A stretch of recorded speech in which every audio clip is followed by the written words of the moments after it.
First off, I am going to discuss I Know Catherine the Log Lady, directed by Richard Green, about Catherine Coulson. Now, this is a documentary about Catherine Coulson, the log lady from Twin Peaks. If you are aware of Twin Peaks, you probably have seen the log lady. If you're a fan of Twin Peaks, you've definitely seen the log lady and you know who she is. But you still might be asking yourself, why? Why is there a documentary, a nearly 2-hour documentary about Catherine Coulson? Doesn't seem like a big enough subject. And when I'm thinking about documentaries, I think things like a great documentary has fantastic access. You're inside of embedded with a war team, a war zone with a invading force or a defending force, and you're getting footage you'd never get any other way. Or maybe there's this really in-depth look at a historical event that maybe you weren't aware of. Like last year, they had a soundtrack to coup d'etat. I was like, I don't know anything about the Congo and the 60s and why that was of national and international importance. But hey, that documentary dove in and gave me a great perspective that I wouldn't have had otherwise. This movie would look like, oh, this is a puff piece love letter to a side character from Twin Peaks because David Lynch died recently, and you would be wrong.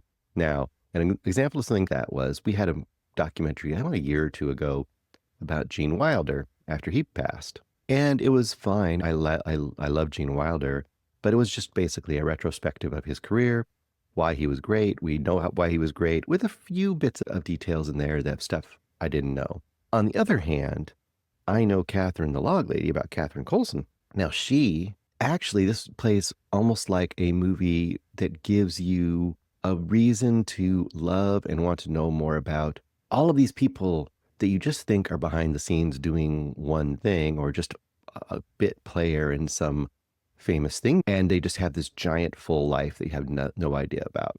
He plays in that way, I think. And that's really cool. Like almost celebrating the greatness that is like represented time and time again throughout life. There's people that have very full and very impactful lives that we may just encounter at one moment and have no idea about the depths of that person's life. So Catherine Coulson, to me, plays out like that.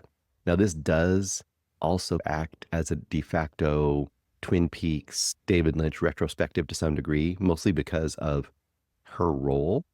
So here's the thing. Similarly to a lot of other people that have acted throughout, Kyle MacLachlan, people who have acted throughout his career, Lynch's is the his there, his career, he builds this group, this troupe of actors. Catherine Coulson, honestly, is one of those from the very beginning. She was early on involved with Eraserhead. She started with him in Eraserhead. She was the focus puller and kind of assistant camera person on Eraserhead, which of course was a huge, long process. And her first husband was Jack Nance. If you don't know who Jack Nance is, he's the dude with the crazy hair on the cover of Eraserhead that you've probably seen. Even if you haven't seen the movie, you've probably seen Jack Nance. And Jack Nance had a lot of parts throughout the career of David Lynch. In fact, Jack Nance's character, if you're watching Twin Peaks, he's the guy who goes out and finds Laura Palmer's body. So anyway, from the very beginning, she is involved in this stuff. And what this movie does is that organizing principle, I think, is really good as well. A real easy way to do a biography documentary, start early in their life, early in their career, and follow them chronologically. And this movie basically does that to a most degree, but it's always leading up to the fact that she is going to have this role reprising the log lady in Twin Peaks: The Return. If you've seen Twin Peaks: The Return, you know that when she filmed that, she was pretty much on death's door. I didn't know how close to death's door she was and how much it took for them to get those final moments. So you know you're leading towards that, and that kind of has a driving force. But in the middle of that, you're also watching her life and her career. And I also only want to tell you all the things that she's done in her life because I think it's fun to discover.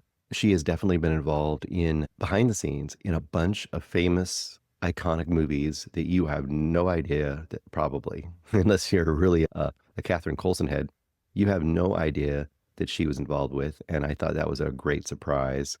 I also loved the fact that her friends and co-actors, a lot of them very famous, had tons of great stories to tell about her and things to show about her. And she says a bunch of stuff about herself too, because they have a bunch of archival footage, tons of it. And if you're a big fan of David Lynch, you get a ton of Twin Peaks and David Lynch stuff. And he's not just thrown in as archival pictures and maybe a clip here and there. They obviously had interviewed him about Catherine Coulson when he was still alive. And he loves her. He's very in depth on her. And he tells a couple great stories that are just absolutely quintessential David Lynch. And it really gets you a flavor of how close, like how incredibly close he was with her. So that's the thing. You go back and you look at Twin Peaks in general and you go, oh, there's this cool little quirky side character, the log lady. And you have no idea how integral the actor playing the log lady was to David Lynch and to his life and to movies. And you have no idea how long that character had been in existence in the mind of Catherine and David.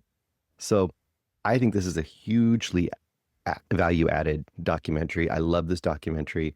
It's probably going to be in the running for one of my favorite documentaries of the year. I would say if you are a David Lynch fan, like a casual fan, because I'm in the middle, there are obviously super fans, like super hardcore, every detail and every secret mystery trying to be uncovered kind of people. There are people who just don't like Lynch at all because they just think he's a weirdo, not fun for them. There's people who have watched some David Lynch, enjoyed it. And there's people like me, I think I'm a moderate, which I've seen all the David Lynch. I really like him. I really love David Lynch as a character and as a human being and as a director and as an artistic force. So for me, this is just another piece of awesomeness. But I think if people is very casual, even if you don't like David Lynch at all, there is a humanity, which much like David Lynch himself there's a humanity here by just following this person's life and seeing how much of an impact they had on interpersonal relationships and on creativity and on art that just makes this a valuable and awesome documentary. So I'm gonna go 5 stars. I'm gonna go 5 stars. Could I cut things? Could I nitpick this? But I can't. To me, it feels like a full meal of a documentary, and it just gave me the same depth and emotion and kind of love of creativity that watching some of my David Lynch's works do, and watching The Return this year did for me. So I'm gonna go 5 stars for I Know Catherine the Log Lady. Hey guys, thanks so much for watching this video. For more movie and television reviews and interviews, please subscribe to my Deepest Dream channel, like, comment, share, subscribe. And as always, thanks so much for your support. Take care.